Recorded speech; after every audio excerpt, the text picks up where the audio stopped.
दादा, अर्थसंकल्प सादर झाला केंद्र सरकारचा, त्याच्यावर संजय राऊत म्हणतात किमान 72 तास लागतात अर्थसंकल्प समजायला, आणि मोदी जोराजोराने बाग वाजत होते. मोदींना अर्थसंकल्प काय समजला? मूर्ख माणूस आहे. 10 वर्ष ते पंतप्रधान आहे भारत देशाची. त्यांनी जागतिक अर्थव्यवस्थेने भारताला 2014 मध्ये जो भारत 14व्या क्रमांकावर होता तो 5व्या क्रमांकावर आणला. अर्थव्यवस्था कळल्याशिवाय का? एका बंद खोलीत बसून टीका करणं, या पलीकडे संजय राऊतला टीका करणं, निंदा नालस्ती करणं हा त्याचा गुण आहे.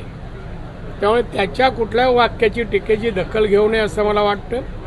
माननीय मोदी साहेबांनी या देशाला नजीकच्या काळात जागतिक अर्थव्यवस्थेत 3ऱ्या क्रमांकावर लवकरच आणतील अशी माझी अपेक्षा आहे. आणि त्यामुळे मोदींमुळेच हा भारत विकसित भारत म्हणून नावारूपाला येणार आहे, आणि याची मला खात्री आहे.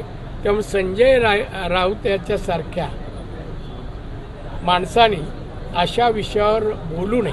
तो विषय त्याचा नाही. टीका करावी, निंदा नालस्ती करावी, बदनाम करावं, या पलीकडे त्याला काय बोलता येत नाही. त्याने बोलू नये. पंतप्रधानांवर तर बोलू नये.